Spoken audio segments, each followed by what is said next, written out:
mungkin ada sedikit saya spill ya, maksudnya konsep-konsep manajemen keuangan karena namanya fintech pasti ada kaitannya sama keuangan dong. Jadi namanya fintech berarti kan financial dan teknologi. Teknologi ini adalah untuk memudahkan aktivitas keuangan itu sendiri, aktivitas investasi, aktivitas eh, pendanaan ya gitu. Oke, seperti biasa sebelum saya masuk ke, materi itu saya biasanya atau apa namanya masuk ke RPS saya biasanya absen dulu nih. Sebentar, saya tarik data dulu dari Siakat, data yang terbaru ya, karena kadang saya misalnya narik malam nih, ternyata paginya udah berubah lagi, ada yang baru isi dan lain sebagainya. Jadi ini saya mau narik data dulu.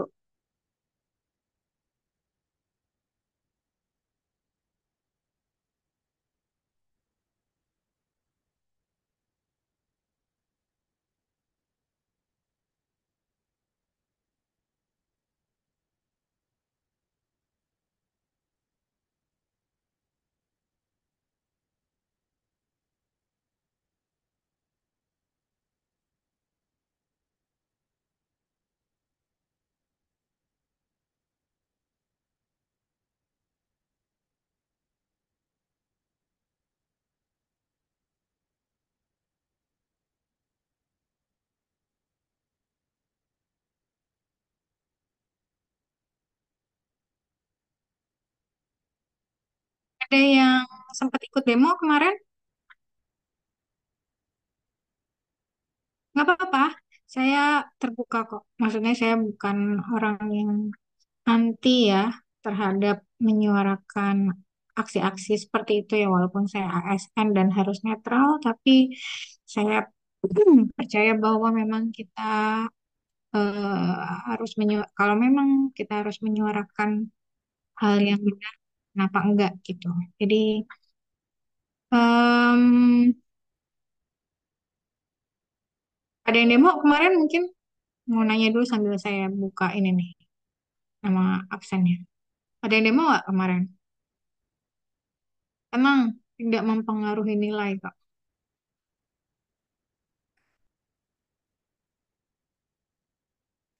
Nggak ada yang ikut demo?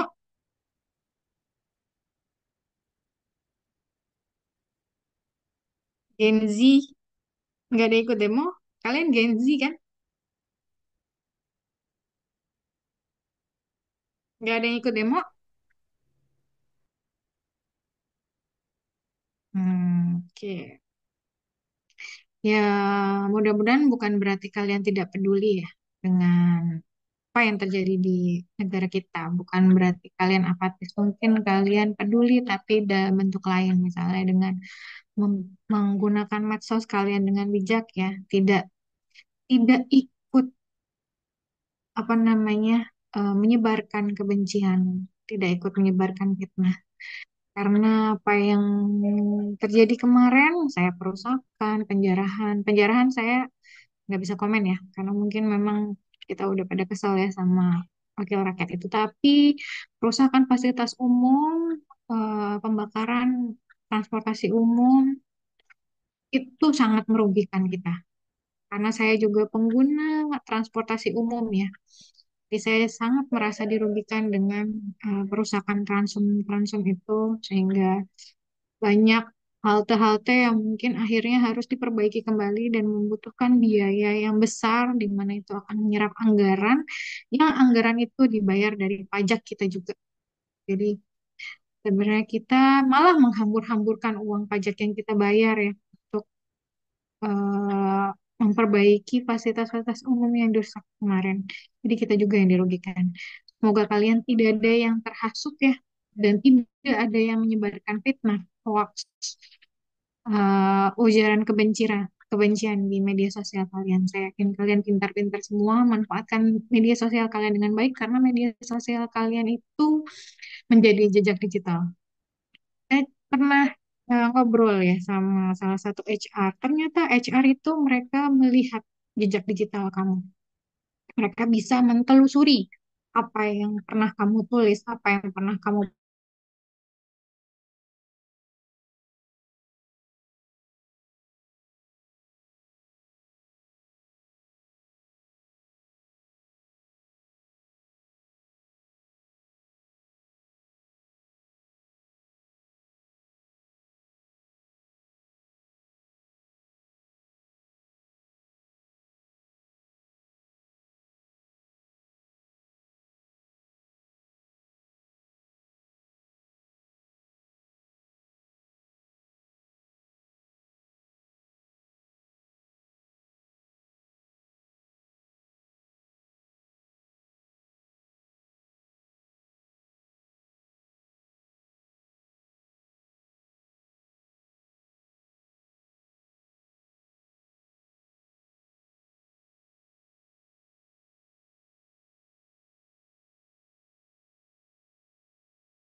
Nih kayak sinyal saya lagi bermasalah ya.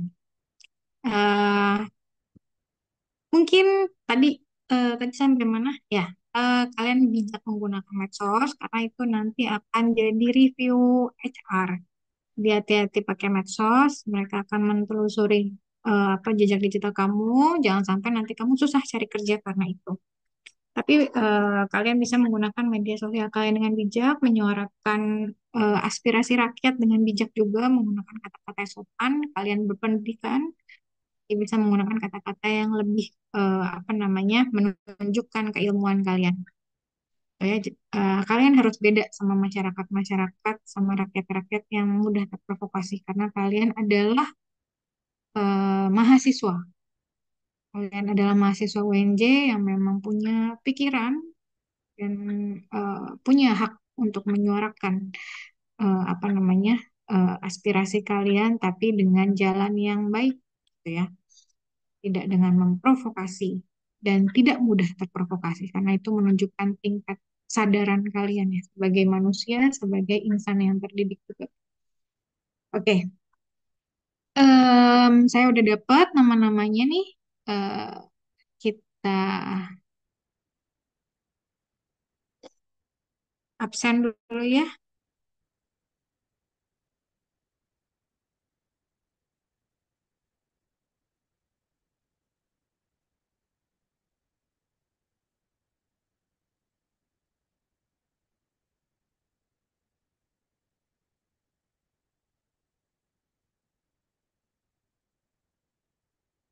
Fitria Alfiana,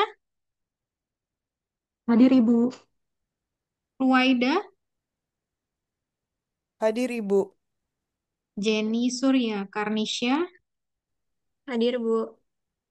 Aikal Hakiki,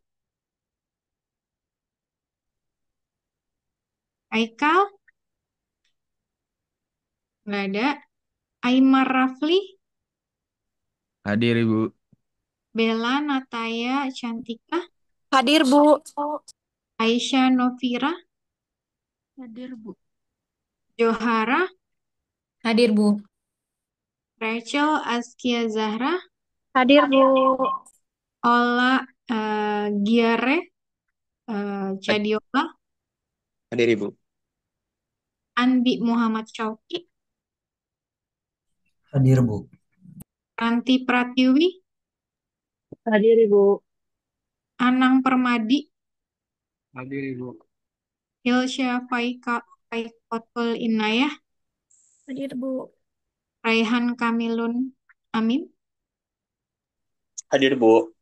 Diah Ratu Dwi Hapsari, Hadir Ibu. Okta Finandes Tampu Bolon, Hadir Ibu. Naila Zanata Mukni, Hadir Bu.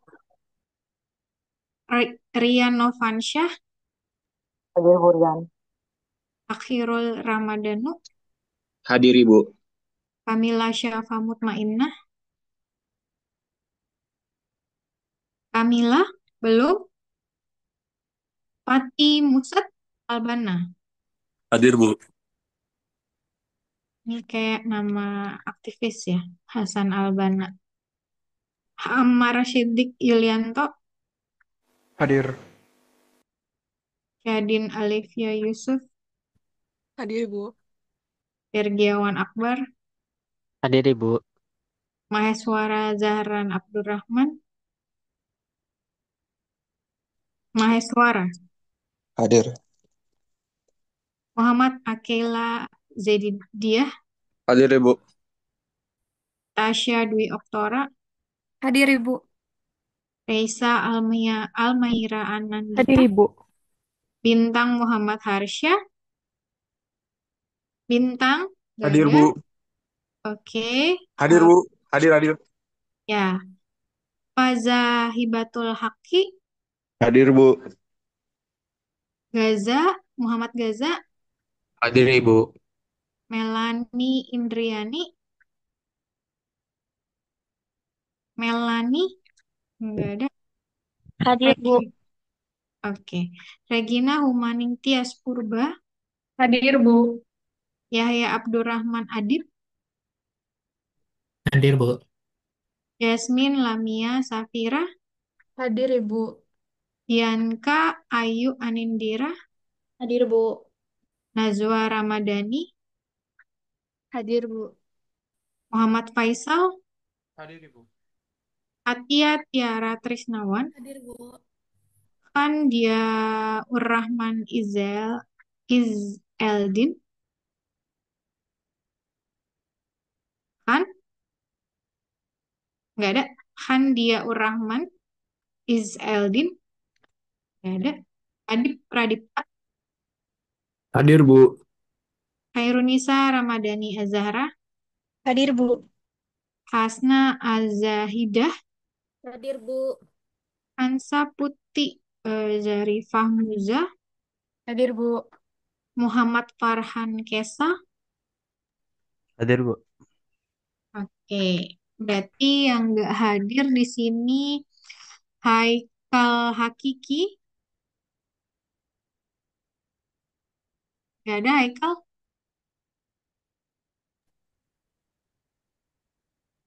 Kemudian Kamila Syafa, Saya hadir Bu. Kamila hadir. oke.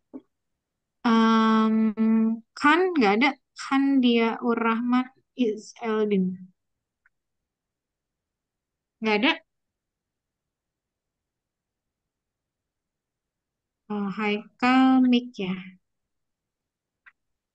Mohon maaf, Bu. Untuk nama saya belum ada ya, Bu. Disiapkan ya, Bu. Siapa namanya? Dia Aldin, Bu. boleh diketik di chat ya sama Oh, baik. NIM-nya.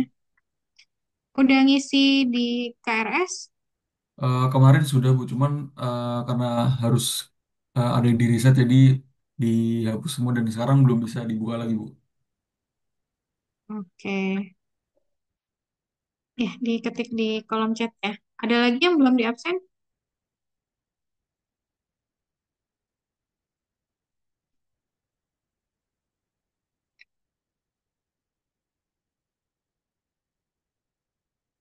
Udah di absen semuanya ya?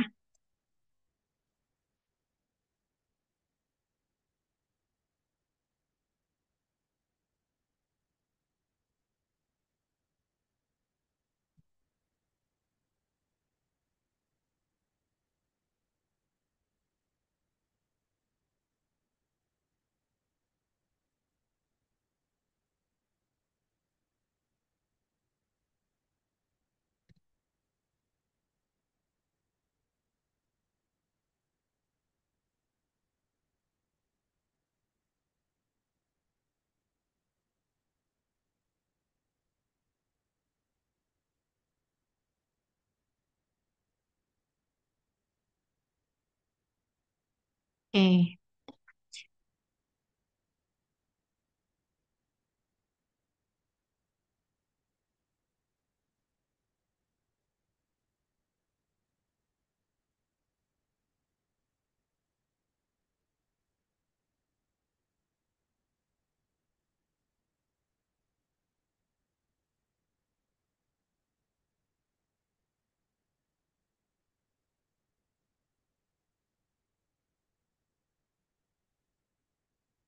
Kelihatan nggak di layar kalian? Terlihat Ibu. Kelihatan Ibu. RPS Fintech ya. Di kelas ini saya tandem dengan Prof. Gatot ya. Di Siakat, karena saya ngajar beberapa kelas fintech, ada yang tandem dengan Prof. Gatot, ada yang tandem dengan Prof. Umidias. Jadi kalau di Bistik kayaknya saya tandemnya sama Prof. Gatot ya, fintechnya. Saya cek bentar.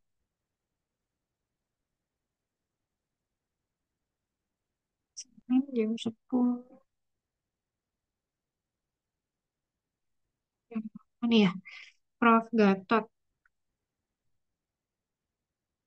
Nah, kesepakatan dengan Prof. Gatot, saya sebelum UTS dan Prof. Gatot setelah UTS. Tapi nanti mungkin kalau Prof. Gatot nggak bisa hadir, mungkin saya yang akan menggantikan.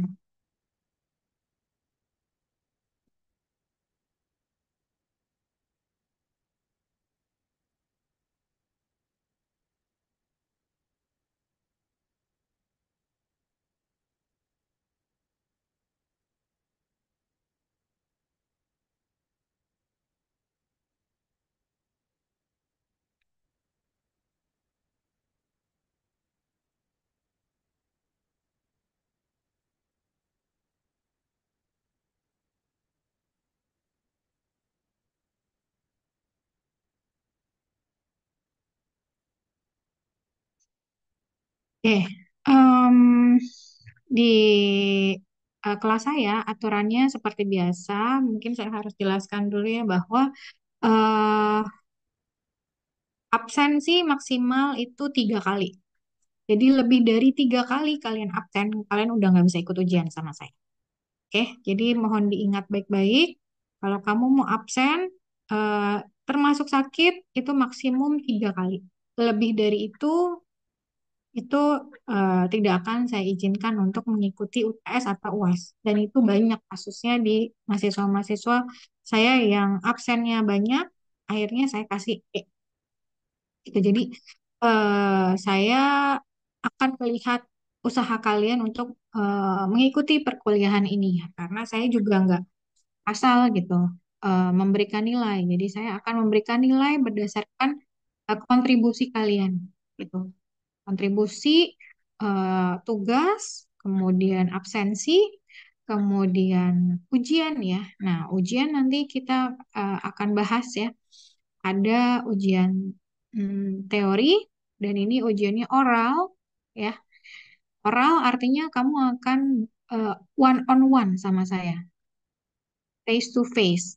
Jadi saya akan bertanya, saya akan menanyakan materi-materi di pertemuan pertama sampai pertemuan ketujuh yang akan kita jalani nanti. Semua akan saya apa namanya buat list pertanyaan, kemudian kalian jawabnya langsung di depan saya gitu ya, face to face, oral, jadi bukan tertulis. Jadi karena saya mau melihat kemampuan kalian dan apa namanya eh, lebih lebih bisa memahami maksudnya bisa melihat ya pemahaman kalian tuh ketika saya bertanya langsung gitu ya. Nah, kalau tertulis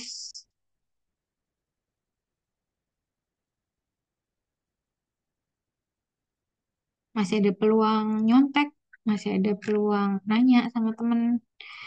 Kalau oral kan enggak.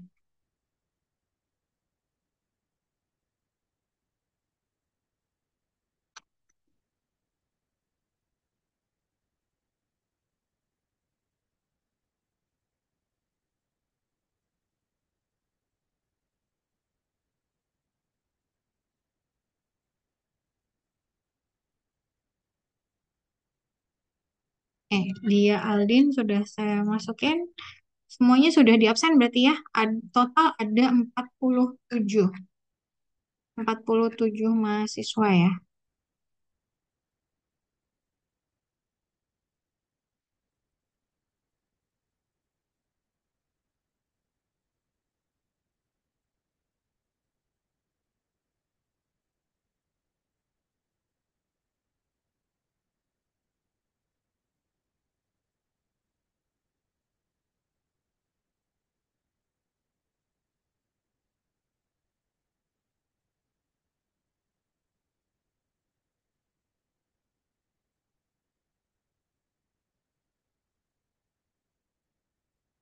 Oke. Nanti di akhir project adalah kalian menciptakan aplikasi, aplikasi tentang literasi keuangan. Jadi misalnya apa sih saham itu, apa sih obligasi itu, bagaimana sih kita apa berinvestasi di saham, bagaimana kita berinvestasi di pasar modal gitu. Jadi nanti kan sekarang ada AI ya, jadi ada apa programming yang kalian bisa manfaatkan menggunakan AI. Nah, itu adalah project di akhir gitu ya. Nanti kalian bisa cari sendiri atau kalian belajar sendiri. Kalau mahasiswa bisnik pasti juga belajar tentang coding ya. Nah, di akhir adalah kalian menghasilkan aplikasi. Aplikasi yang bisa membuat orang itu terliterasi keuangannya. Bagaimana apa mengelola keuangan, misalnya mulai dari persiapan dana darurat, gitu. Kemudian persiapan asuransi, investasi, kemudian mempersiapkan warisan. Kemudian kamu juga di situ bisa menambahkan istilah-istilah keuangan, gitu. Jadi ini lebih ke kita ciptakan aplikasi yang bisa meningkatkan literasi keuangan masyarakat. Jadi literasi keuangan biar masyarakat kita tuh lebih paham ya tentang produk-produk keuangan. Produk keuangan tuh nggak cuma deposito aja loh gitu, nggak cuma tabungan aja. Ada sukuk, obligasi ya. Obligasi ada yang saham, yang konvensional, ada yang syariah. Syariah namanya sukuk gitu ya. Kemudian kalau apa namanya yang konvensional namanya SBN retail gitu. Kemudian berapa sih minimum SBN retail atau sukuk ini gitu? Bisa 1 juta, kamu kasih tahu di situ. Terus jangka waktunya biasanya berapa tahun? Ada yang 1 tahun, ada yang 3 tahun, ada yang 5 tahun, ada yang 10 tahun, tergantung kebutuhan. Namanya eh, Kalau obligasi ini kan obligasi ada beberapa penerbit ya. Ada yang diterbitkan oleh swasta, ada yang diterbitkan oleh pemerintah. Nah, kayak yang mungkin kamu bisa akses itu adalah obligasi yang diterbitkan oleh pemerintah. Kenapa? Itu membantu keuangan negara. Jadi negara lagi ngutang sama kita. Mereka berhutang sama kita dengan menerbitkan obligasi, baik itu konvensional maupun tadi syariah. Nah, jadi masyarakat tuh tahu kalau kita mau investasi tuh nggak cuma di deposito loh, tapi juga ada obligasi di mana ini tingkat resikonya lebih rendah dibandingkan investasi di saham. Levelnya itu mulai dari obligasi ya. Kalau investasi itu mulai dari obligasi karena dia no risk ya. Ini untuk obligasi yang penerbitnya negara. Karena apa? Karena pasti dijamin oleh negara gitu kan. Kalau obligasi swasta ya pasti ada risikonya. Risikonya adalah risiko kalau si penerbitnya ini atau perusahaan yang menerbitkan obligasi ini bangkrut. Nah, kalau negara yang menerbitkan ya bakal gagal bayar kalau negaranya bangkrut gitu. Makanya ini paling aman. Nah, selain deposito ada apa? Ada reksadana. Reksadana apa aja sih? Ada reksadana pendapatan tetap, ada reksadana saham, ada reksadana campuran. Terus kalau mau investasi di platformnya di mana aja? Ada pilihannya. Misalnya mau di Bibit gitu kan. Atau sekarang Mandiri juga punya Growin ya. Kamu di sana juga bisa beli reksadana. Gitu. Jadi kamu cari tuh di mana sih masyarakat tuh bisa berinvestasi. Terus baru kamu jelasin bahwa selain obligasi, selain reksadana juga ada saham. Sama ada dua. Kamu udah ngambil kelas manajemen keuangan kan? Sudah Ibu. Hmm. Mbak, ada yang ingat nggak? Ada berapa jenis saham?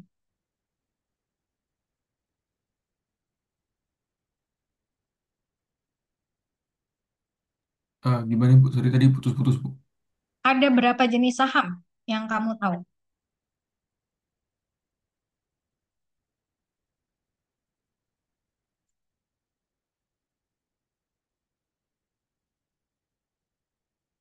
Ayo, masa nggak tahu?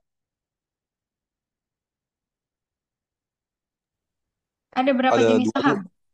Ya, ini oh ya, em, mumpung lagi sesi tanya jawab gini, saya selalu kasih poin ya. Poin itu bisa kamu gunakan untuk ditabung, menambah nilai akhir.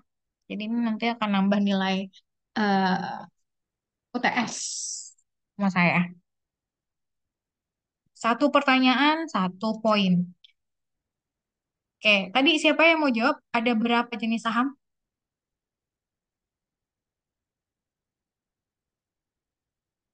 Ayo, siapa yang mau coba jawab? Silakan resen.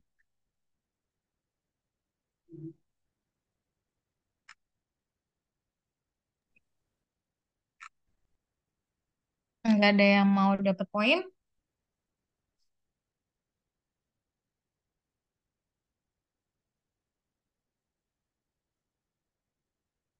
Ayo, ada berapa jenis saham? Ada dua, Bu, kalau nggak salah. Oke, Muhammad A. Keila. Apa aja? Ada prefer stock sama common stock yang saya ingat, Bu. Oke, good. Betul ya. Akila. Muhammad Akila.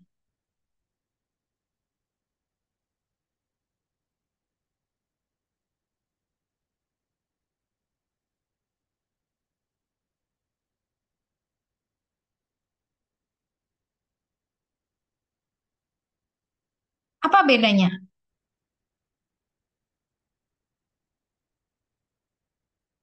Ingat nggak Akila? Apa bedanya saham biasa dengan saham preferred?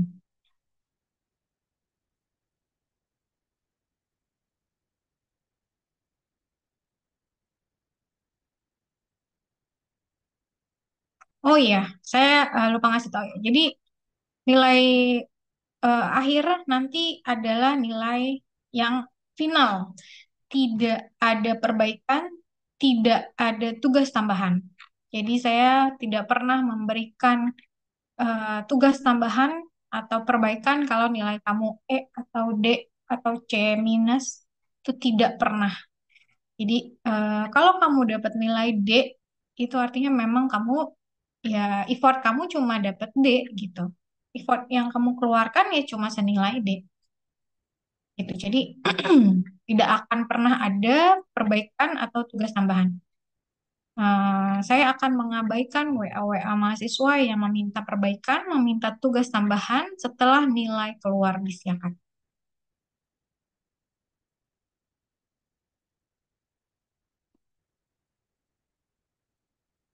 Oke, tadi ada yang bisa bedain nggak saham biasa dan saham preferred? Ibu, saya mau izin jawab, boleh nggak, Bu? Siapa? Saya Fitri Alfiana, Bu. Fitri Alfiana. Silahkan, Fitri. Kamera saya bentar.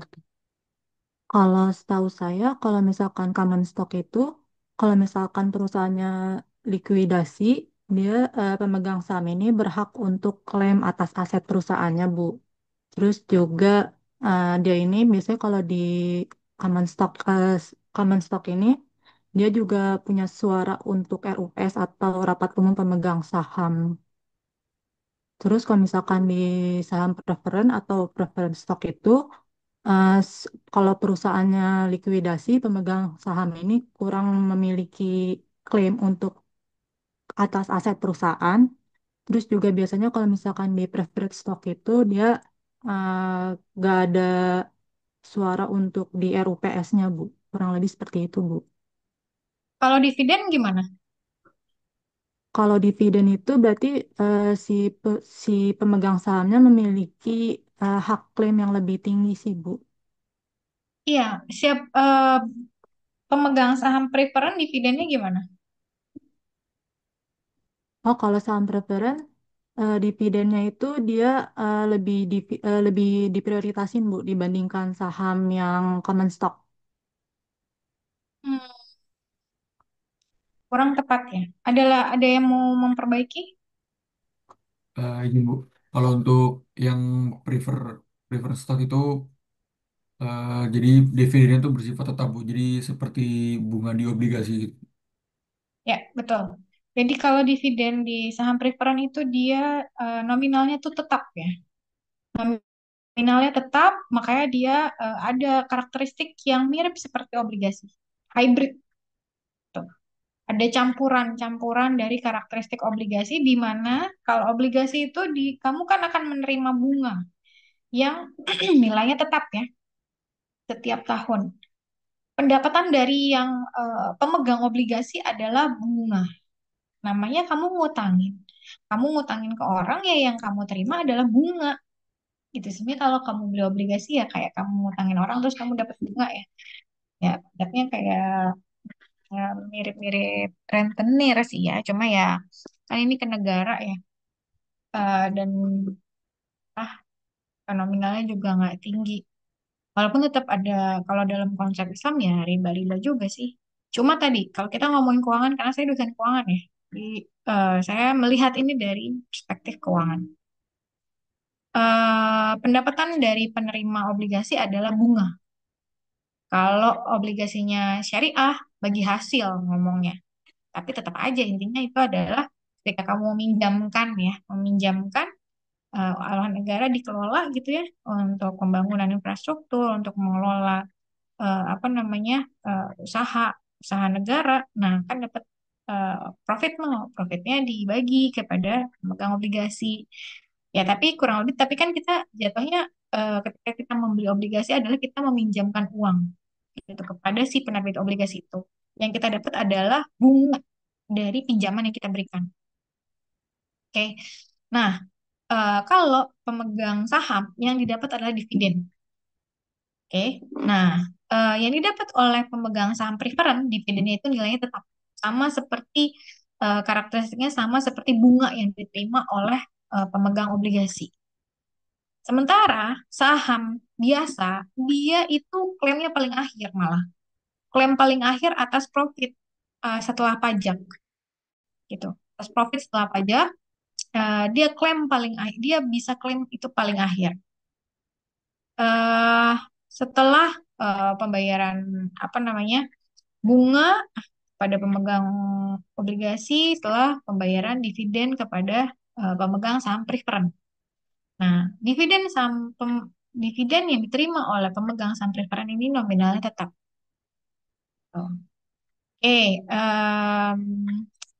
Kalau perusahaan itu bangkrut, siapa yang diutamakan? Pemegang obligasi kah atau pemegang saham?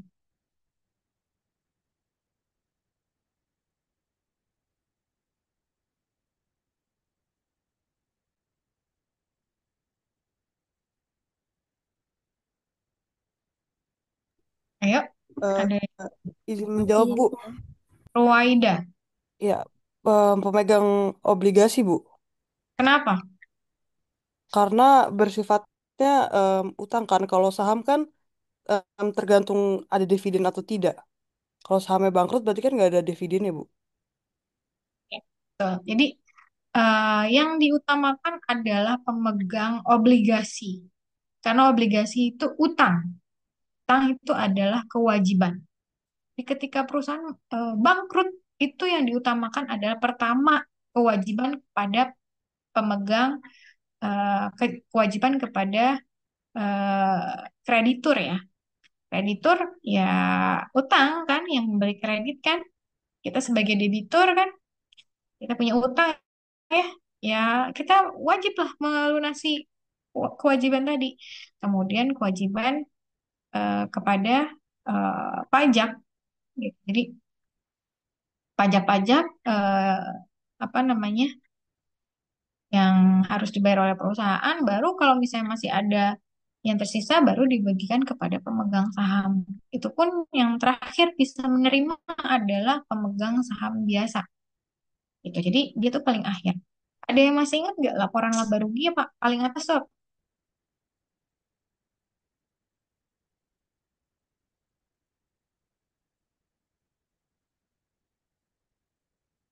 Ada yang masih ingat?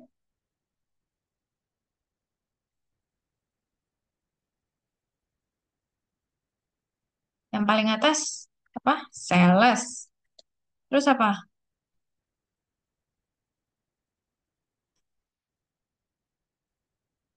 Ayo, kalian dosen keuangannya siapa?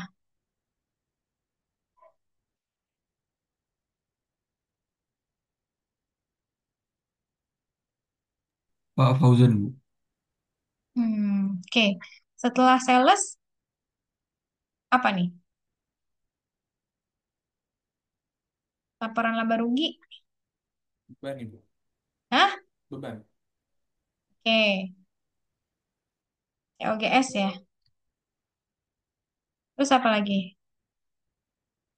Beban bukan ini HPP ya, bukan beban ya. Terus Biaya dapat operasional Ibu. nggak sales? Ini kan COGS. Ini dapatnya apa? Dapatnya laba kotor. Oke. Laba kotor. Iya, Ibu, laba sebelum pajak. Hmm,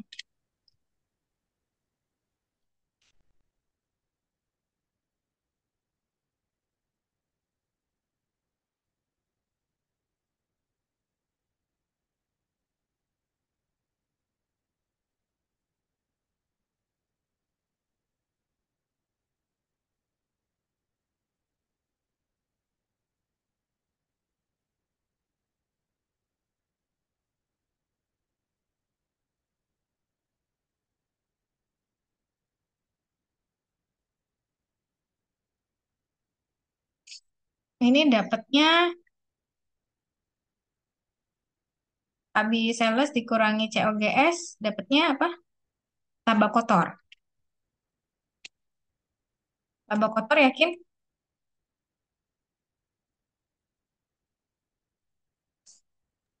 Ibu izin menjawab. Laba Apa? laba di tahun itu nggak sih Ibu? Apa namanya? Apa namanya? Laba tahun berjalan. Laba tahun berjalan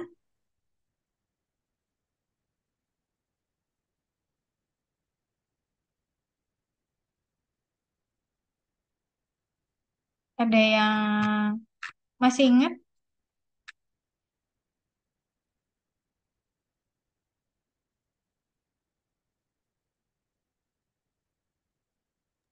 Net income Bu, laba bersih. Belum sampai net income. Ya.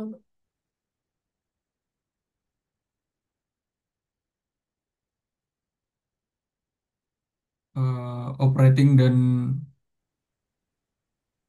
capex dan opex, operating dan capital expense, Bu. Nah, ini operating expense dulu ya. Ini dapatnya operating income.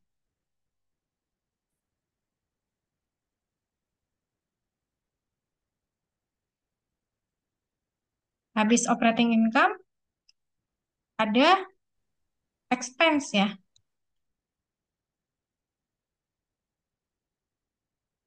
Coba. Ini laba kotor. Laba kotor dikurangi ini ya. Jadi misalnya kamu dapat pendapatan jual nih dari apa namanya? Dari hasil penjualan barang dan jasa kamu, ini kan ada biaya-biaya yang terkait langsung dengan proses produksi ya, COGS atau HPP, harga pokok penjualan, dapat laba kotor dikurangi operating expense. Operating expense ini apa? Operating expense ini adalah biaya-biaya yang berkaitan dengan operasional, tapi bukan biaya raw material. Misalnya kayak administrative expense, kemudian apa namanya?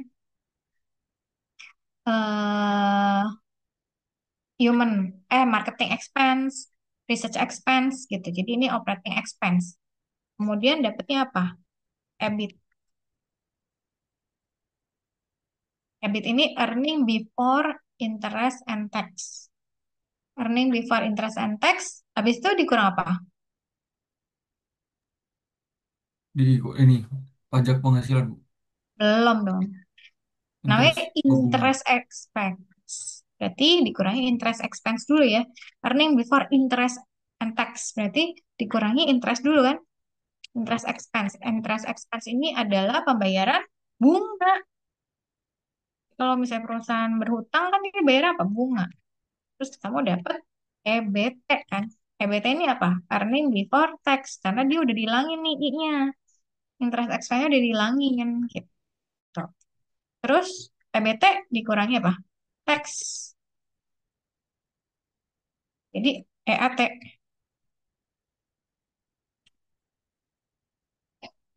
Atau earning after tax. Nah, baru earning after tax ini didistribusikan. Didistribusikan kepada pemegang saham. Pemegang saham itu nanti ada dua tadi kan, saham preference sama saham biasa. Nah, yang diutamakan adalah pemegang saham preference dulu. Jadi, pembagian dividen pada pemegang saham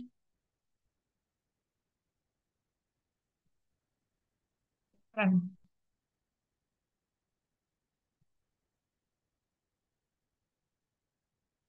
Terus dividen kepada pemegang saham biasa.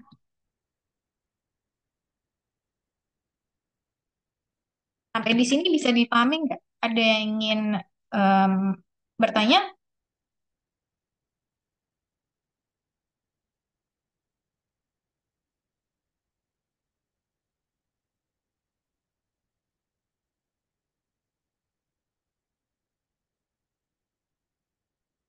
Nah, makanya ketika terjadi likuidasi yang diutamakan, kalau dari urutan ini kamu udah bisa simpulkan mana yang diutamakan. Pembayaran bunga. Kalau pembayaran bunga berarti kepada siapa? Kepada pemegang obligasi atau pemegang surat utang.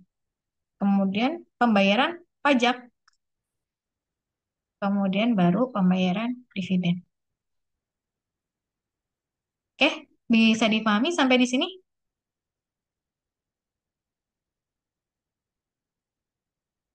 Ada yang ingin bertanya? Ini baru keuangan ya, belum sampai masuk fintech loh ini. Karena Bu, ini kan izin bertanya, Bu. ya, Kalau saya sampai saat ini tuh tahunya cuma kayak beli saham doang kan, saham biasa lah. Nah, ini saya baru tahu yang preference tax tadi yang saya eh, pahami itu adalah saham yang kedudukannya lebih tinggi daripada common stock. Nah, untuk preference stock ini belinya di tempat yang beda atau gimana, Bu? Dan pemiliknya itu siapa? Apakah bisa dibeli oleh umum atau cuma pemegang kepentingan atau insider dari perusahaannya itu doang? Gitu sih, Bu. Yang saya kurang tahu. nah kalau saham preferen itu memang tidak diperjualbelikan eh, seperti saham biasa ya.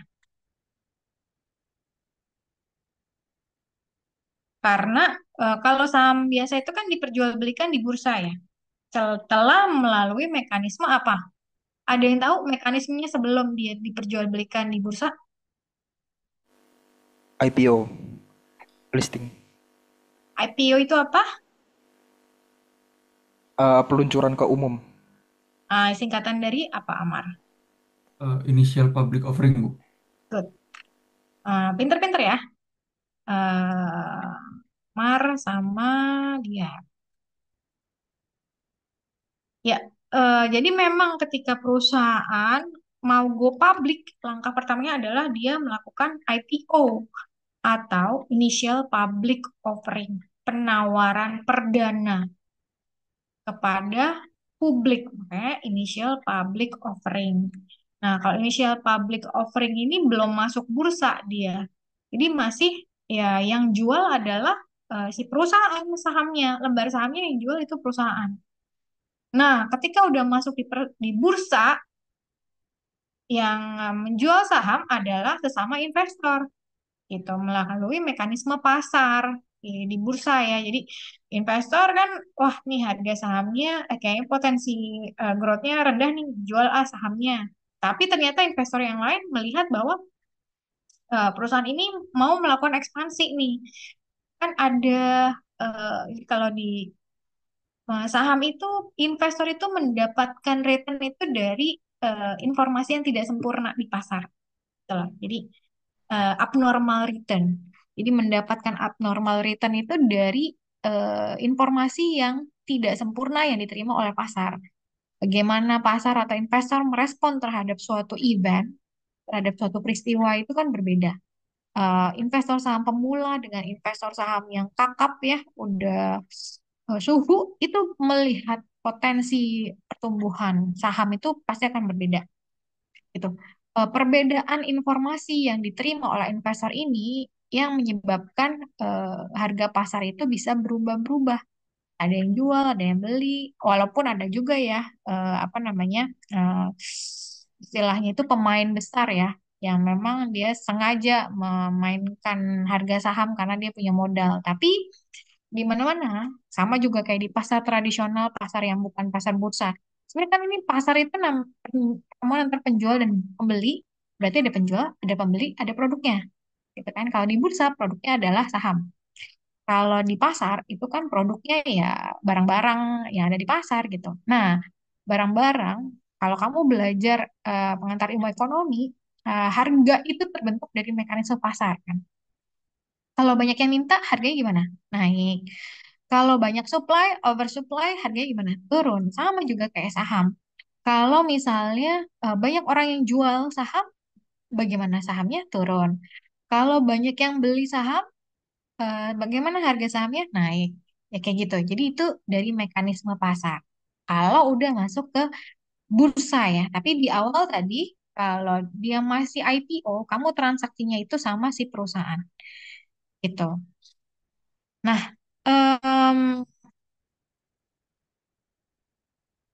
Saham preferen itu kan dia apa namanya tadi punya karakteristik yang hybrid ya. Ada karakteristik dari obligasi, ada karakteristik dari saham. Karakteristik dari obligasinya adalah dia menerima dividennya itu tetap.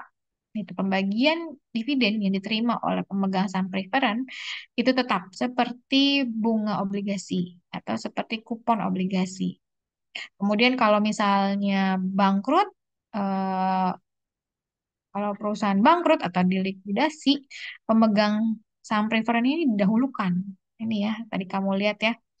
Ini dia ada di atas kan. Setelah eh, perusahaan melunasi kewajiban kepada eh, kreditur, kewajiban kepada negara, pembayaran pajak, baru dia apa namanya melakukan kewajiban kepada para pemegang saham yang diutamakan adalah saham preferen. Nah, eh, biasanya saham preferen ini punya kode yang emang beda sama saham biasa. Biasanya dia punya akhiran. Kalau di ticker ya, kamu tahu ticker ya, misalnya ticker itu kayak kode dagang yang ada di bursa, misalnya kayak Unilever itu UNVR. Terus kalau Bank BRI itu BBRI, kalau Bank Mandiri itu BMRI, BNI BBNI, BCA BBCA, Medco MEDC, Telkom TLKM, itu ticker. Jadi kode dagang. Nah, saham preferred ini biasanya punya kode dagang yang unik, yang beda. Dia punya akhiran huruf. Jadi misalnya apa BBCA P gitu atau BMRI P. Nah, itu adalah kode dagang khusus untuk saham preferred. Nah, biasanya ini ada di informasinya ini ada di website bursa atau ada di aplikasi. Jadi misalnya kayak saya investasi saham tuh pakai Maybank Securities ya. Nah, biasanya di Maybank Securities tuh dia akan menginformasikan nih saham-saham preferred gitu. Nah, sama sih prosesnya ketika membuka saham, maksudnya membeli saham biasa maupun saham preferred. Eh, pasti kamu buka rekening efek dulu di perusahaan sekuritas yang jadi anggota bursa gitu kan. Terus eh, karena kamu nggak bisa beli saham langsung di bursa ya, kamu harus melalui yang namanya broker. Broker itu adalah perusahaan sekuritas. Maybank Sekuritas, BNI Sekuritas, kemudian apa Mandiri Sekuritas itu perusahaan-perusahaan sekuritas adalah perantara untuk kamu membeli saham. Gitu. Nah, itu kamu cari tahu gimana cara beli sahamnya. Biasanya mereka minta KTP NPWP terus setor dana. Nah, setor dananya ini saya cerita juga ya.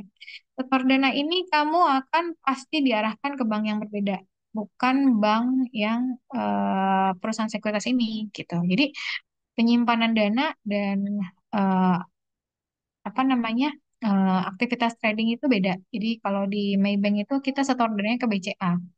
Baru eh, kalau mau melakukan transaksi beli atau jual eh, yang ditarik itu dana dari BCA. Bukannya kita simpan di Maybank enggak.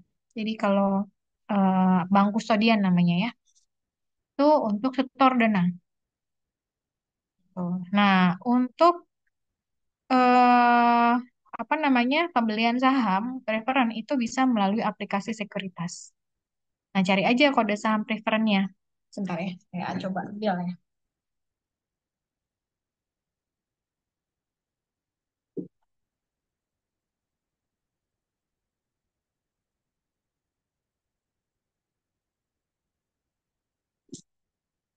Saya buka ada di sini.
Oh, ternyata kalau di Maybank, di aplikasi Maybank ini dia eh, tidak mencatat ya saham preferen ya.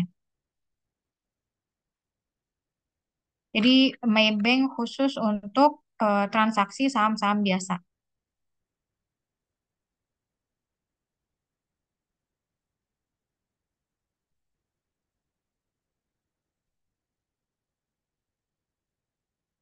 Karena eh, ini sangat maksudnya tergantung kepada kebijakan masing-masing perusahaan sekuritas.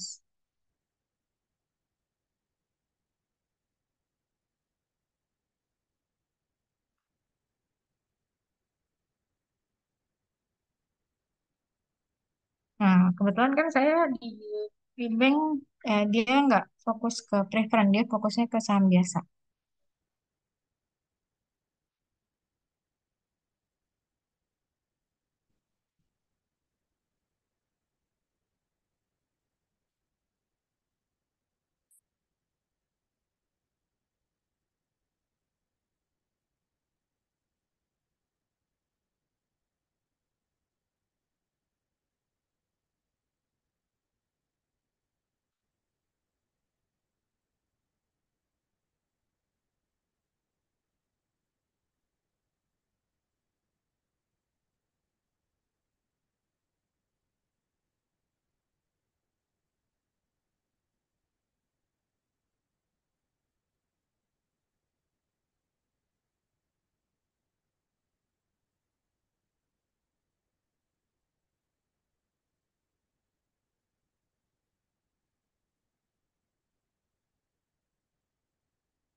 Hmm, ini saya buka websitenya, tapi nggak ada ya pilihan. Ada option. Nggak, coba saya cari tikernya dulu, kali ada.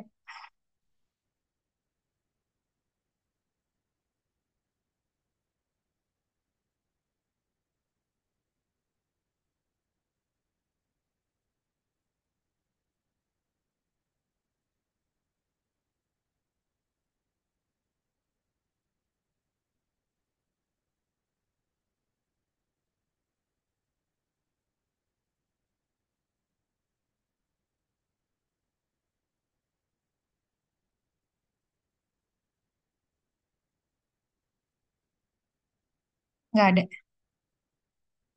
eh ini kan saya mau coba buy ya, saya cari tikernya nggak ada. Jadi memang nggak semua perusahaan sekuritas itu dia juga memperdagangkan saham preferen. Saham preferen ini nama lainnya juga saham istimewa ya. Jadi apa namanya? Tidak, ini tergantung dari kebijakan perusahaan sekuritasnya masing-masing. Apakah dia mau menjual saham biasa dan saham preferen atau saham istimewa. Tapi kayaknya Ajaib nih ada nih. Saya memang nggak pernah install Ajaib ya. Pernah install cuma saya hapus lagi karena kasus auto auto transactionnya si Ajaib ya bermasalah kan. Jadi tiba-tiba kalau kamu ngikutin kasusnya, kalau kita mau trading itu kan dana itu kita pakai dana yang kita simpan tadi di bank kustodian ya. Nah, tapi ada pilihan kalau kita nggak punya uang eh, cukup di dana yang sudah kita setor tadi, kita bisa menggunakan margin. Margin itu adalah uang pinjaman yang diberikan oleh perusahaan sekuritas. Tapi namanya pinjaman, itu pasti ada bunganya.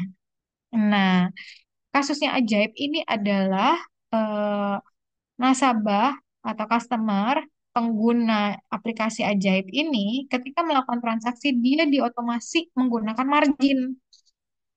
Padahal dia punya cash gitu di bank kustodiannya. Maksudnya di uang dia udah nyetor gitu. Di bank kustodiannya dia udah nyetor kayak tadi saya masukinnya ke rekeningnya BCA padahal saya tradingnya di Maybank gitu kan. Nah, saya udah punya nih cash di Maybank. Itu ada pilihan ya trading with cash. Berarti yang berkurang adalah cash kita. Tapi kasus yang ajaib adalah secara sistem. Jadi, nah ini nggak tahu ya, apakah memang dia sengaja ya sengaja mengarahkan customer untuk menggunakan margin melakukan transaksi. Karena apa? Karena dia akan dapat pendapatan bunga lebih tinggi. Kamu bisa cek itu beritanya eh, banyak banget kemarin, dan kamu juga bisa cek bagaimana pendapatan bunganya si Ajaib ini naik sekian persen ya dari, karena saya ngikutin kasusnya dan benar ya, ketika dicek di laporan keuangan memang pendapatan marginnya itu naik eh, drastis.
Udah kapus.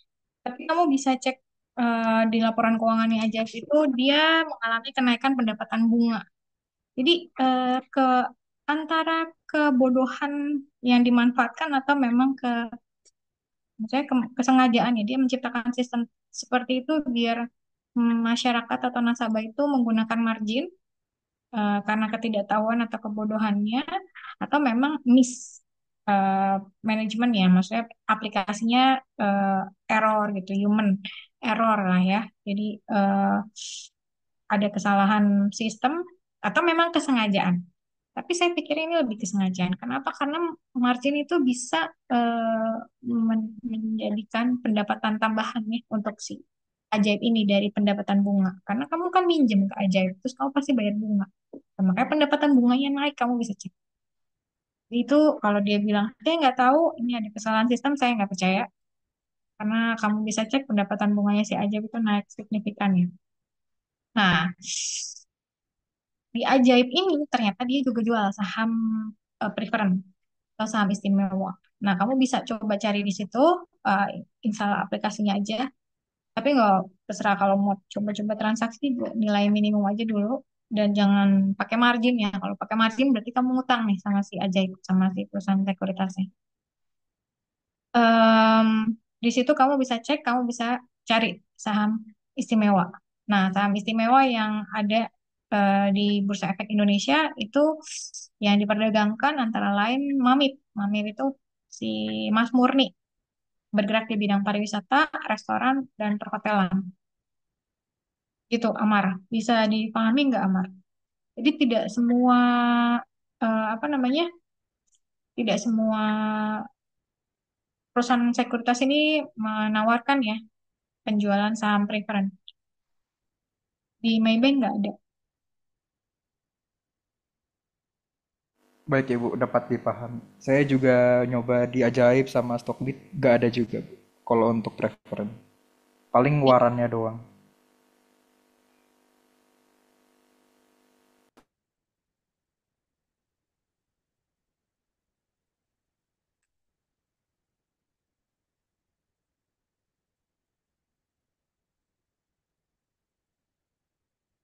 Ya memang saham ini cukup sulit untuk dibeli ya, karena tidak semua emiten memperdagangkan saham prefernya secara terbuka di pasar reguler. Tapi tadi ada memang yang juga memperdagangkannya di pasar reguler gitu. Tapi eh, masing-masing perusahaan sekuritas punya kebijakan yang berbeda. Misalnya kayak saya pakai Maybank, nah dia nggak jual saham preferred, nggak ada saham preferred.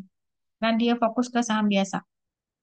Cuma mungkin di perusahaan sekuritas yang lain dia memperjualkan saham preferen ini. Nah, biasanya saham preferen ini dia punya karakteristik di tikernya itu ada tambahan P. Jadi misalnya BBCAP, BBRIP, BMRIP gitu. Jadi ada tambahan P. Jadi kode tiker biasanya 4 ya.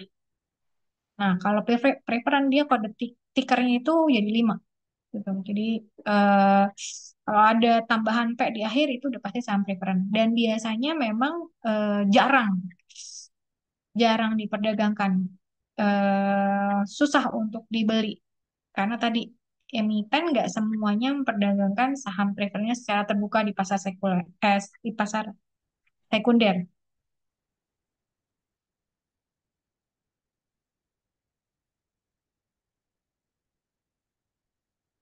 Nah, kita ini kan, oh ya, investor ini ada dua jenis ya. Ada investor individu, ada investor institusi.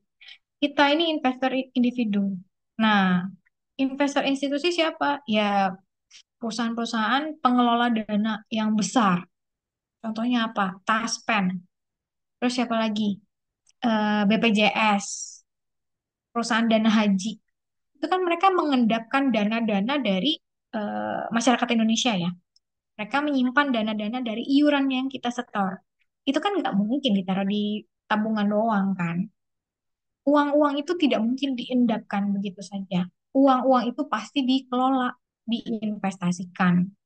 Salah satunya adalah dengan dibelikan obligasi ya kalau untuk yang aman atau dibelikan saham gitu. Jadi kamu lihat pemegang saham itu nggak cuma pemegang saham individu, tapi juga ada namanya pemegang saham yang sifatnya institusi atau korporasi gitu. Jadi mereka pengelola dana yang besar, mereka pasti ingin mendapatkan return dari dana yang dia kelola tadi melalui investasi gitu. Salah satunya investasi di saham.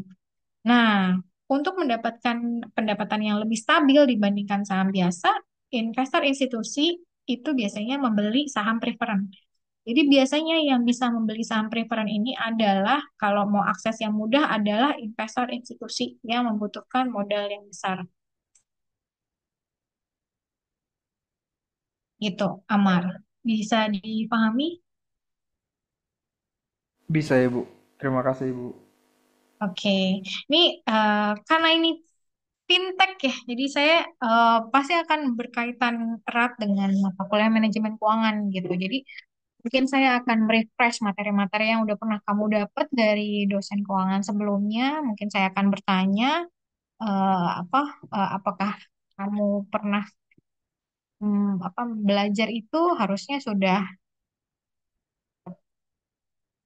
Nah, ada lagi yang mau ditanyakan sebelum saya masuk ke materi.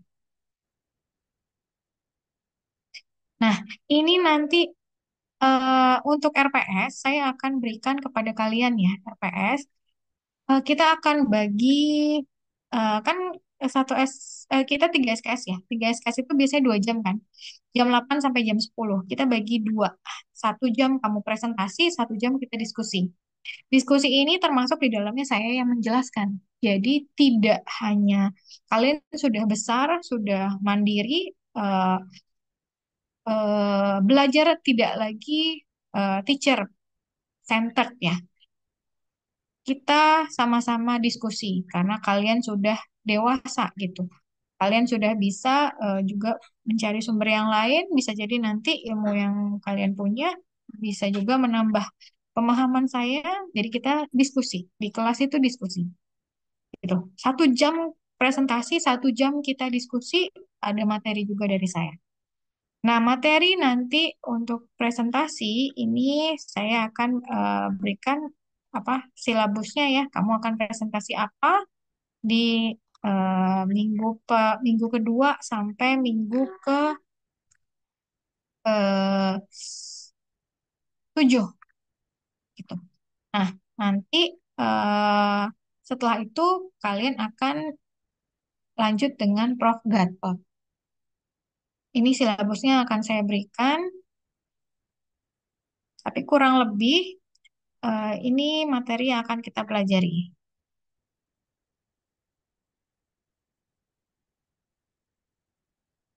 Jadi kita akan belajar mengenai konsep dasar literasi keuangan digital, inklusi keuangan digital dan teknologi keuangan, perkembangan fintech di Indonesia dan bentuk dasar dari fintech, transformasi digital, ancaman disrupsi dan peluang inovasi pada teknologi finansial serta regulasi dan perlindungan konsumen untuk teknologi finansial untuk pembayaran, teknologi finansial untuk investasi dan pembiayaan, Islamic fintech. Nah, em, berikutnya setelah UTS adalah dengan Pak Gatot. Jadi fintech itu ada beberapa jenis ya. Ada yang dia fokus ke blockchain teknologi, ada yang market aggregator, ada yang fintech digital payment system, ada yang fintech cryptocurrency, ada yang crowdfunding kayak kita bisa itu juga fintech ya. Ada yang peer-to-peer lending kayak Amarta itu fintech jenis peer-to-peer lending. Ada yang risk management investment. Nah, misalnya kayak Maybank, aplikasi Maybank yang ada di handphone itu contoh fintech jenis investment, risk management and investment. Gitu. Jadi ini adalah materi yang akan kalian pelajari. Untuk buku yang digunakan adalah buku yang dikarang oleh Bu Umi Widya Stuti, Prof. Umi. Ini teknologi finansial, konsep dan praktiknya di Indonesia. Ini kamu coba cari nanti ya di buku apa namanya? Nanti coba saya tanyakan untuk bukunya bagaimana aksesnya ya untuk Bu Umi ya. Saya nggak tahu apakah ini masih diperjualbelikan atau enggak, tapi kurang lebih ini akan jadi salah satu referensi kita. Jadi kalian akan mempresentasikan materi dari Bu Umi. Saya juga ada materi yang akan saya jelaskan kepada kalian. Jadi kita akan sangat kaya ya referensi dari dalam dan luar negeri. Nah, sampai di sini ada yang ingin ditanyakan? Untuk nilai ini sama ya. Kalau mau dapat A minimal 86, A minus minimal 81, B plus 76. B 71, B minus 66, C plus 61, C 56. Jadi di bawah 56 itu C minus. Kemudian di bawah 51 itu D. Oke, ini nanti akan saya berikan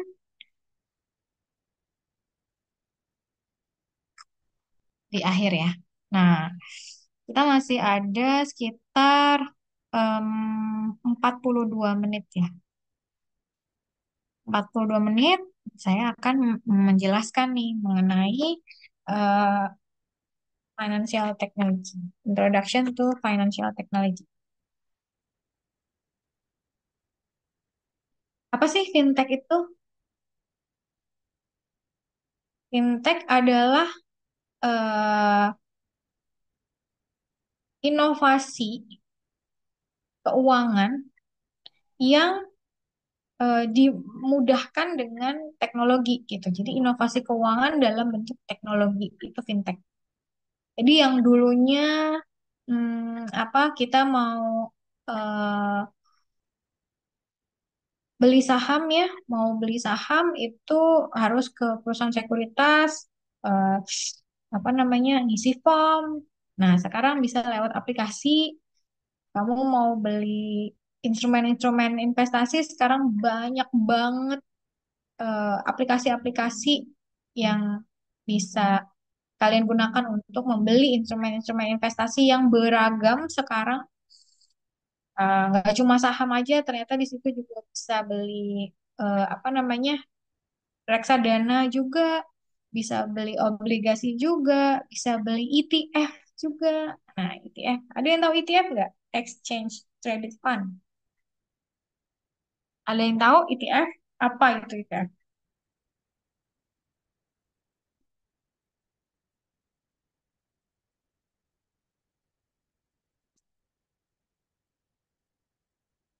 Itu yang trading-trading gitu apa bukan, Bu? Ya, apa itu ETF? yang tahu?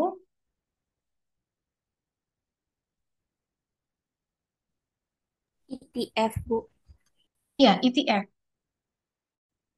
ETF itu juga alternatif investasi loh. Exchange Traded Fund. Ini banyak orang Indonesia ya, khususnya yang masih belum mengenal ETF. Yang kamu tahu ya paling mentok itu di saham, padahal ada ETF.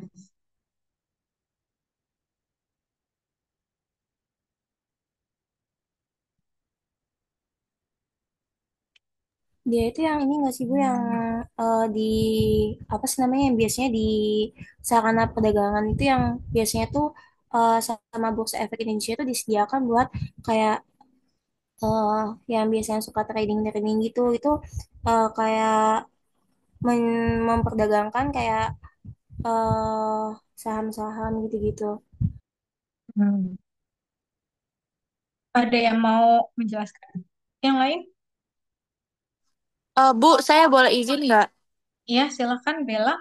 Eh, Kalau yang saya tahu, ETF itu bisa dibilang ngebantu buat kita nih investor retail itu buat lebih mudah berinvestasi. Jadi misalnya kalau kita mau beli nominal yang kecil itu bisa dari si ETF ini. ETF ini tuh ada dari kayak Bibit, Ajaib, Bareksa, Peluang dan lain-lain. Terus habis itu jadi mereka tuh kayak ibaratnya kayak retail buat saham gitu, Bu. Seperti itu sih, Bu. Em, jadi gini, kalau misalnya tadi saya sempat bahas reksadana ya. Ya. Reksadana itu adalah kumpulan saham. Kalau kamu beli reksadana saham atau apa namanya? Kalau pendapatan tetap berarti obligasi gitu. Nah, Exchange Traded Fund atau ETF ini adalah jenis reksadana. Nah, tapi biasanya ETF ini ada yang diacu. Isi isi dari ETF ini adalah instrumen yang diacu di pasar modal. Yang diacu di pasar modal Indonesia apa? Kalau pasar modal Indonesia kita tuh ngelihat benchmarknya tuh dari mana sih? Kondisi pasar modal Indonesia kita ngelihat benchmarknya tuh dari mana sih? IHSG. IHSG, Bu. Pintar. Dari IHSG. Nah, kalau misalnya kita IHSG itu kan berarti isinya adalah saham-saham ya, indeks harga saham gabungan, ya kan? Nah, ada juga indeks yang fokus ke lingkungan, ke hati. Ada juga indeks yang fokus ke teknologi. Ada indeks yang fokus ke manufaktur. Tapi kalau ETF ini biasanya yang diambil adalah yang memang performanya bagus. Tuh, jadi ETF ini memang kamu akan membeli kumpulan saham, tapi yang digunakan sebagai benchmarking atau sebagai acuan. Kalau di luar negeri ada Nasdaq, ada Dow Jones ya.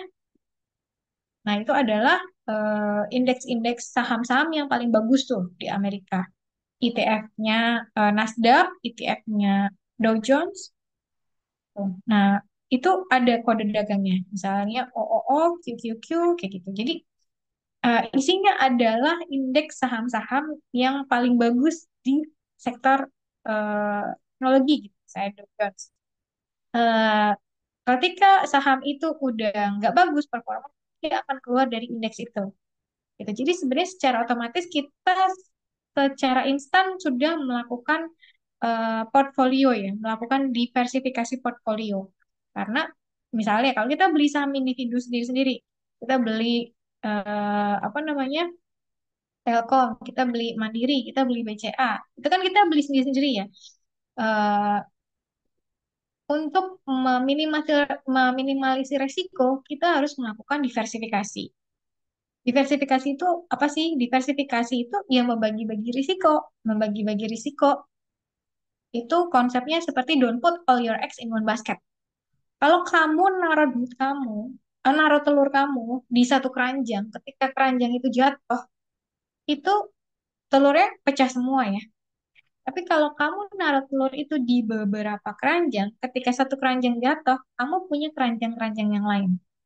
Itu konsepnya sama seperti investasi saham. Kamu akan investasi, kalau kamu paham konsep ini, konsep portfolio, konsep diversifikasi, kamu akan berinvestasi di saham-saham yang berbeda untuk meminimalisir risiko. Misalnya kayak sekarang mungkin yang lagi naik daun itu apa sih? Saham teknologi. Nah, mungkin karena demo kemarin saham-saham keuangan lagi turun. Nah, kalau kamu nyimpen uangnya sahamnya di sektor keuangan aja jatuh kamu kan. Tapi ketika kamu menyimpan itu, membentuk portfolio, membagi-bagi budget kamu untuk berinvestasi di beberapa jenis saham yang korelasinya negatif. Korelasi negatif itu berarti antara satu saham dengan saham yang lain itu tidak saling berhubungan. Kalau korelasinya positif, itu hubungannya positif. Dia turun, yang lain juga turun. Ya percuma juga dibentuk jadi portofolio kan. Kamu harus mendiversifikasi saham itu, membentuk portofolio itu eh, di saham-saham yang dia korelasi negatif atau tidak mendekati positif lah. Misalnya 0, positif pun kecil. Karena itu artinya apa? Karena artinya risk management kamu berfungsi gitu. Mitigasi risiko kamu berfungsi gitu. Karena kalau satu saham jatuh, saham yang lain bisa menopang. Karena korelasi negatif kan yang satu turun, yang satu naik. Yang satu naik, yang satu turun. Daripada dua-duanya turun kan, boncos gitu kan. Mendingan yang satu turun, yang satu naik. Nggak apa-apa yang satu turun. Kita masih punya saham lain yang nilai hijau gitu. Nah, itu maksud dari diversifikasi portofolio gitu. Nah, ketika kamu membeli ETF, yang ada di dalam ETF adalah saham-saham. Berarti banyak kan, dan cuma satu saham. Nah, dan kalau indeks itu biasanya adalah saham-saham terbaik di eh, apa namanya di spesifikasi tersebut gitu. Misalnya kalau ETF-nya saham Dow Jones gitu berarti isinya adalah saham-saham teknologi. Gitu. Kalau ETF-nya IHSG berarti saham-saham yang paling liquid, paling sering diperdagangkan. Berarti ini volatilitasnya bagus gitu. Kayak gitu. Jadi kalau ETF ini sebenarnya kayak reksadana. Reksadana tapi dia yang mengacu kepada suatu indeks gitu atau bisa juga sektor. Jadi nggak cuma indeks ya. IHSG kan indeks ya. Tapi kan di Bursa Indonesia itu nggak cuma eh, apa ada beberapa sektor kan dan sektor-sektor ini juga bisa dibikin indeks gitu.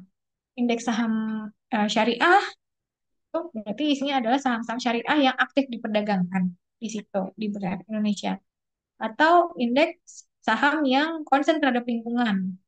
Berarti perusahaan-perusahaan yang kamu kalau beli ETF saham yang mengacu kepada indeks apa KHT itu adalah isinya saham-saham yang memang concern terhadap lingkungan gitu. Jadi isi ETF adalah keranjang. Keranjang isinya banyak sekuritas, nggak cuma satu sekuritas. Dan biasanya ini mengacu kepada suatu performa atau eh, indeks atau sektor atau komoditas.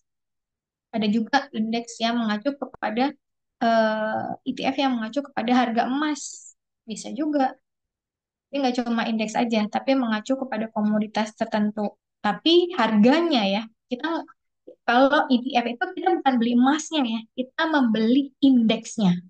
Indeksnya itu adalah harga saham, bukan harga saham, harga emasnya, harga komoditasnya. Gitu. Nah, kalau di Indonesia ini ada kode ETF itu ada IDX 30. Itu untuk apa? Indeks 30 saham yang eh, paling aktif diperdagangkan di Bursa Efek Indonesia. Nah, biasanya memang ini akan berubah-ubah. Ada saham keluar, masuk, keluar tergantung dari standar untuk masuk ke indeks itu standarnya apa? Misalnya aktif diperdagangkan, volume perdagangannya berapa?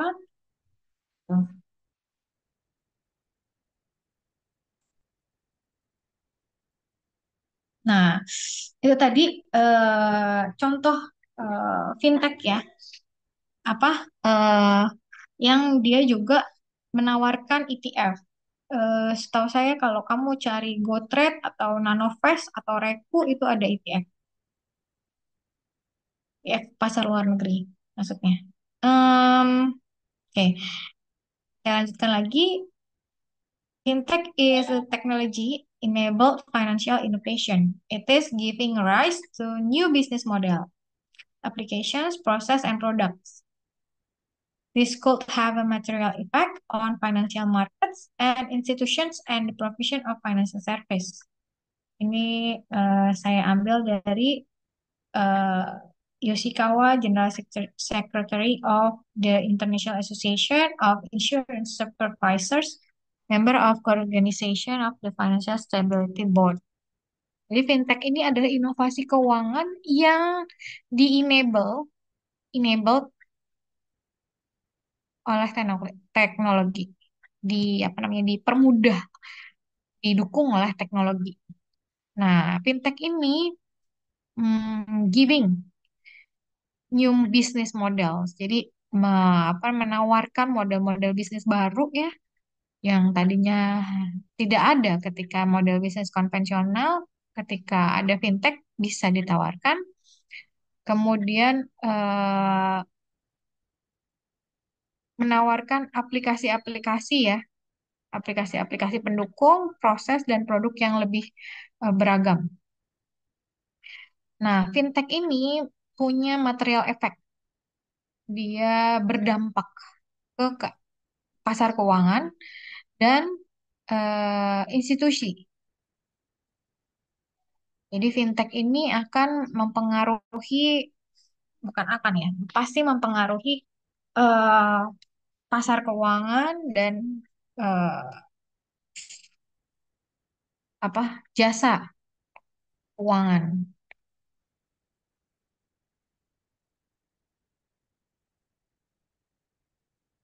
Fintech, also known as financial technology, also known as fintech, is an economic industry composed of companies that use technology. Jadi fintech ini economic industry, industri ekonomi yang terdiri dari perusahaan-perusahaan yang menggunakan teknologi untuk menawarkan jasa keuangan sehingga lebih efisien. Yang tadinya harus ke perusahaan misalnya kayak Maybank nih ya. Bank-bank ini sekarang sudah mengarah ke branchless banking. Apa tuh Bu branchless banking? Branchless banking itu adalah ketika cabang-cabang yang fisik itu udah nggak ada. Karena semua bisa eh, diarahkan ke aplikasi. Gitu. Misalnya kalau saya mau bikin rekening baru, saya nggak harus ke bank sekarang. Saya bisa lewat aplikasi gitu kan. Tinggal upload, verifikasi wajah, KTP dan sebagainya, udah jadi dapat rekening baru gitu. Itu kan lebih efisien ya, sehingga juga meringankan beban operasional dari si bank ini gitu. Yang tadinya harus ada CS, membantu nasabah mengisi form, harus ada kantor cabang yang kita datang terus kita ngisi form di sana. Sekarang lewat aplikasi itu sudah hilang gitu, sehingga beban operasional si bank ini juga akan hilang. Makanya fintech ini memang akan meningkatkan efisiensi ya bagi industri jasa keuangan gitu. Beban-beban yang tadinya muncul karena material-material yang sifatnya fisik ya, people atau building, itu bisa hilang, digantikan oleh AI ya, atau digantikan oleh teknologi. Gitu. Nah, ada beberapa istilah nih di fintech. Ada disruption, automation, digitation,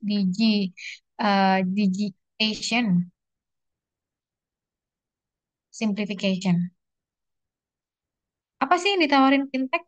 Fintech ini bisa reduce cost yang tadi saya bilang. Nggak perlu CS, nggak perlu bank itu nggak perlu punya kantor cabang di mana-mana gitu. Sudah pakai aplikasi itu bisa gitu kan. Karena bikin kantor cabang itu costly ya, high cost. Nyewa tanahnya, bangun gedungnya atau nyewa rukonya misalnya. Terus belum bayar gaji karyawannya, kan harus ada karyawan yang standby di sana kan, CS-nya, tellernya, satpamnya. Itu kan high cost ya, banyak pengeluaran gitu dari eh, sana gitu. Nah, dengan adanya fintech, pengeluaran-pengeluaran tadi bisa di-cut gitu. Jadi reduce cost, increase efficiency. Ya, lebih efisien ya. Dan ini akan apa namanya menghemat waktu juga kan. Menghemat waktu karena prosesnya menjadi lebih mudah melalui teknologi ini. Lokasi sumber daya bisa digunakan untuk yang lain gitu. Kemudian dengan fintech itu juga bisa build client relationship. Walaupun ini sebenarnya bisa juga enggak ya, karena susah ya kita membangun hubungan dengan eh, apa namanya customer service yang bukan manusia gitu kan. Kalau sama manusia kita bisa membangun hubungan yang lebih intimate ya. Cuma kalau sama sama mesin itu kan susah ya. Mereka jawabnya ya template aja gitu kan. Mereka tidak ada empati, tidak merasakan empati kalau misalnya kita ada masalah dan lain sebagainya. Jadi, tapi memang penyelesaian masalah yang ditawarkan oleh fintech ini lebih cepat dibandingkan oleh manusia gitu kan. Jadi mereka udah punya sistem gitu untuk kalau misalnya problemnya ini bagaimana penyelesaiannya, problemnya ini bagaimana penyelesaiannya gitu. Kemudian fintech ini juga membantu regulator ya dalam hal ini kalau di Indonesia ada OJK, ada BI itu untuk bisa lebih compliance terhadap aturan-aturan. Kan kalau dulu mungkin susah ya untuk compliance karena eh, apa tidak efisien tadi banyak tidak paperless, maksudnya tidak paperless ya, maksudnya banyak form, kemudian ada human error dan lain sebagainya. Tapi kalau dengan fintech ini kan tadi error-error bisa dikurangi gitu, jadi lebih compliance. Fintech ini juga over security. Ya walaupun bisa juga diretas ya, ini juga jadi masalah. Makanya sekarang teknologi juga punya konsekuensi. Konsekuensinya adalah security. Jadi dan ini bukan hanya peran dari institusi atau korporasi ya untuk menciptakan keamanan untuk data-data nasabah, tapi juga literasi digital dari si penggunanya. Nah, ini juga yang masih rendah di Indonesia. Ini misalnya bank ini udah menciptakan ya teknologi untuk menjaga keamanan dana, menjaga keamanan transaksi dan sebagainya, tapi nasabahnya masih blow on gitu kan, suka ngeklik link-link gak jelas, tidak berhati-hati ketika membuka apa link dan lain sebagainya. Dan itu menyebabkan dananya hilang gitu kan karena diretas. Walaupun bank juga sudah apa menciptakan ya sistem cyber security gitu. Tapi kan nasabahnya sendiri harus juga dibekali dengan kemampuan untuk bisa meningkatkan literasi digitalnya gitu. Karena sekarang peretas itu bisa dari macam-macam ya. Sekarang malah saya baca gitu ya, kemarin saya dengar lewat QR. Jadi kalian hati-hati kalau misalnya ngelihat QR ada pengumuman, ada giveaway nih, giveaway, terus masuknya ke email tapi biasanya kalau misalnya kita apa namanya kita QR itu kan masuk ke menu gitu kalau restoran ya, atau masuk ke eh, Google Form, Google Form yang kita isi gitu, bukan masuk ke email. Nah, ketika dia sudah punya akses ke email, email itu kan terhubung dengan data-data perbankan kamu ya, data-data yang lain juga ada di email. Nah, itu memudahkan si hacker ini untuk mengakses eh, dana kamu di bank. Jadi hati-hati menggunakan QR code. Sekarang modusnya tuh lagi kayak gitu. Kalau kemarin modusnya undangan, modusnya link. Kemarin ada tuh yang nge-share link gratis latihan TOEFL. Hati-hati nih buat mahasiswa yang mau ningkatin TOEFL. Suka di-share kan link TOEFL. Ternyata link TOEFL itu untuk itu retas, untuk meretas. Makanya hati-hati kalau misalnya kamu menerima forwardan message yang kamu harus buka link itu, kamu hati-hati banget sumbernya dari mana, pastiin itu eh, valid atau enggak sebelum kamu buka, kamu cari di internet. Kan ada Google ya, kamu bisa cari di situsnya langsung sebelum dana-dana kamu dibobol. Oke, fintech innovation areas. Area inovasi fintech ini apa aja sih? Ada AI dan robotik, cloud technology, blockchain technology, regtech, financial inclusion, payment, cyber security, uh, insurtech, open banking, wealth tech, captech, edtech. Regtech ini regulation technology, regulator teknologi. Saya kayak Cortex, kamu tahu ya, yang pajak. Jadi kalau kita mau masukin pajak itu kan, kalau dulu ada formnya gitu, ngisi manual gitu, saya pernah ngerasain itu. Sekarang semua serba digital, ada aplikasi namanya Cortex, jadi kamu masukin di situ nominal-nominal pajaknya, kamu masukin formnya juga di situ. Nah, itu Regtech. Tuh. Jadi ini adalah area-area inovasi fintech. EdTech itu education, teknologi. Hmm, contohnya kayak ruang guru. Nah, itu teknologi tapi dia fokus ke education. Ada juga yang insurtech. Insurtech ini berarti ke insurance ya, teknologi insurance. Kan apa aplikasi Allianz. Saya punya asuransi Allianz ya. Nah, saya bisa tuh di aplikasi itu ngeklaim. Jadi misalnya saya habis dari rumah sakit, ada biaya sekian, saya upload di sana, eh, apa kalau misalnya nggak bisa di reimburse, kalau misalnya nggak cashless ya, walaupun eh, saya beli yang cashless, cuma kadang ada karena jenis penyakit yang harus ditinjau ulang, eh, jadi ada yang sistemnya reimburse gitu. Kalau reimburse berarti kan saya bayar dulu. Nah, untuk ngeklaim ke aliansinya saya kan ngupload dokumen melalui aplikasi. Itu insurtech contohnya. Open banking ya, kita tahu ya Mandiri, ada Livin, BRI, ada Brimo. Sampai di sini ada yang ingin ditanyakan? Bu, izin bertanya, kalau pinjaman online tuh termasuk fintech nggak ya? Fintech dan jenisnya apa ya, Bu? Ya, tadi kan saya udah jelasin ya, itu masuk peer-to-peer lending. Ah, oke. Jadi Baik. ada fintech jenis peer-to-peer lending. Peer-to-peer lending itu adalah ya pinjaman tapi peer-to-peer gitu. Em, apa? Contohnya ada Amarta. Kemudian ada apa lagi tuh?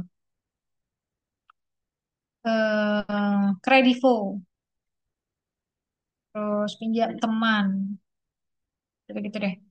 Yang kamu nggak punya duit nih, kamu nggak bankable karena kamu belum punya pekerjaan, kamu nggak punya slip gaji, kamu nggak punya kolateral yang bisa dijaminkan ke bank. Ya bang nggak mau pinjemin kamu kan, kamu nggak bankable gitu. Nah, untuk nasabah-nasabah yang tidak bankable, pilihannya adalah pinjaman online atau peer-to-peer lending bahasa kerennya ya. Bahasa kerennya peer-to-peer lending, tapi ya pinjol itu. Baik, Nah, terima kasih, Bu. peer-to-peer lending ini ada yang memang antar individu ya, maksudnya ya tadi individu ke perusahaan, peer-to-peer lending, atau ada yang memang dia perusahaan, contohnya Amarta, bukan perusahaan sih ya, maksudnya kayak UMKM. Jadi peer-to-peer lending yang fokus ke UMKM. Biasanya kalau ke UMKM ini eh, bunganya pasti lebih rendah dibandingkan pinjol yang biasa, yang untuk konsumsi, konsumtif gitu. Ada lagi? Tadi yang nanya siapa? Ruwaida, Bu.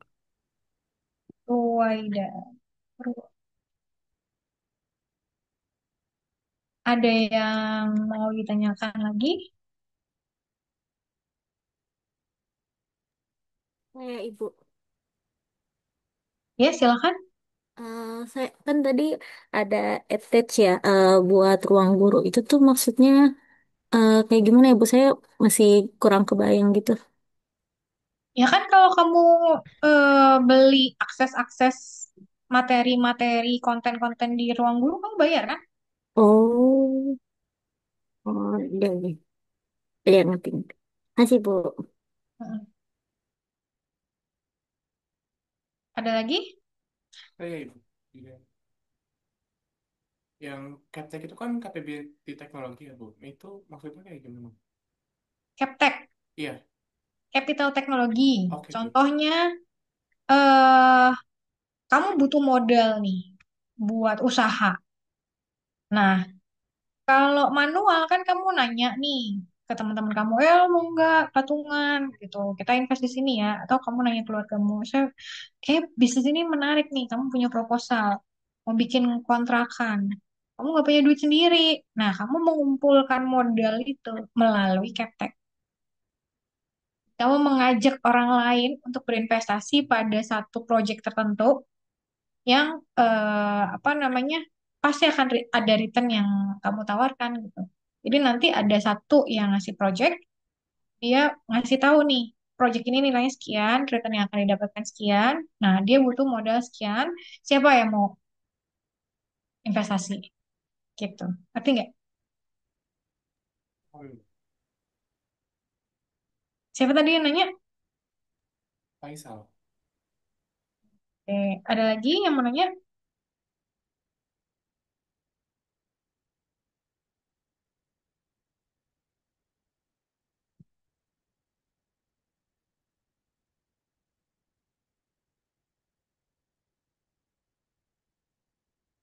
Hmm, itu kelasnya sampai jam 9.50 ya, berarti 3 menit lagi ya.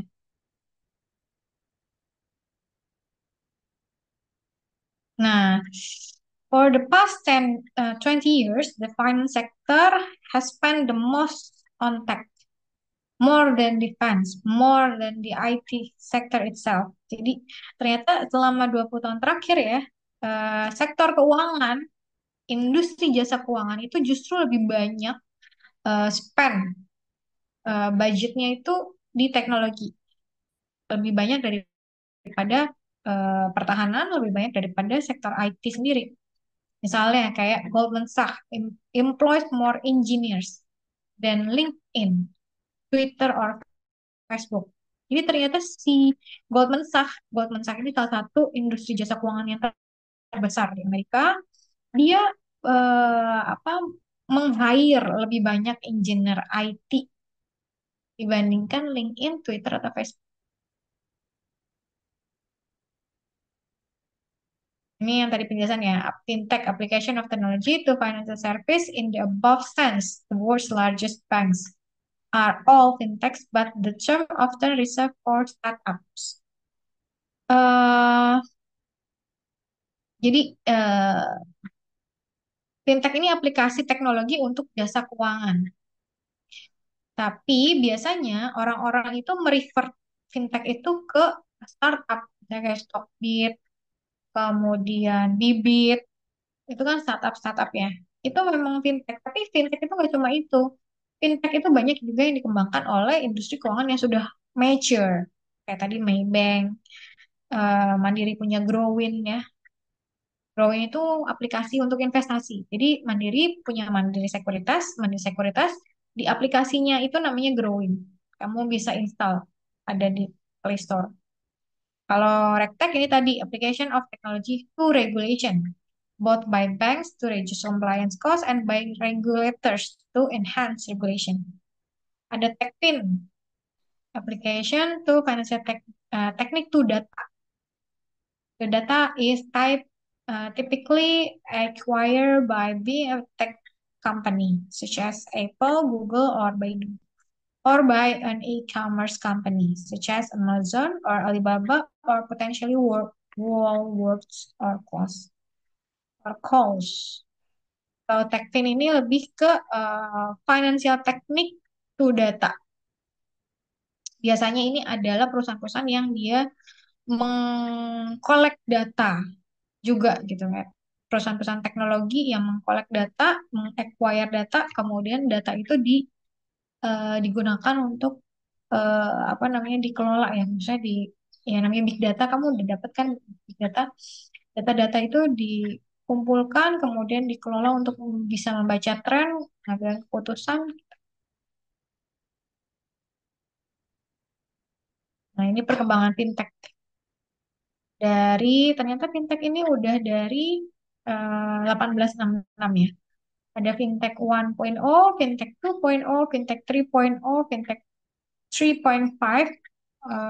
Nah, sekarang ada eh, fintech 4.0. Ini saya kurang nih, belum nambahin nih. Biasanya eh, ini ada secara geografi, kalau fintech 1.0 ini di developed world, di eh, negara-negara yang memang sudah maju ya. Kemudian ini kalau fintech 2.0 ini di secara global, fintech 3.0 ini di negara maju juga ya. Fintech. Nah, ini baru berkembang nih sekarang, baru berkembang di negara maju, di negara berkembang ya. Tapi sebenarnya kalau di Indonesia itu udah banyak ya. Hmm, sudah banyak fintech-fintech yang berdiri di Indonesia. Jadi Indonesia nggak terlalu ketinggalan sih. Kalau kita, walaupun kita dibilang sebagai negara berkembang, tapi enggak. Fintech untuk aspek fintech itu kita sudah banyak di Indonesia. Walaupun secara regulasi masih belum ya. Itu. Nah ini karena udah jam 10 ya. Sampai di sini ada yang ingin ditanyakan? Jam 9.50 karena saya jam 10 ada kelas lagi ya. Jadi biar saya mau istirahat sebentar, minum. Ini nanti akan saya lanjutkan lagi di pertemuan-pertemuan selanjutnya. Eh, Tadi kita bagi tugas ya, 1 jam kalian, 1 jam saya, kita diskusi. Sampai di sini ada yang ingin ditanyakan sebelum saya akhiri?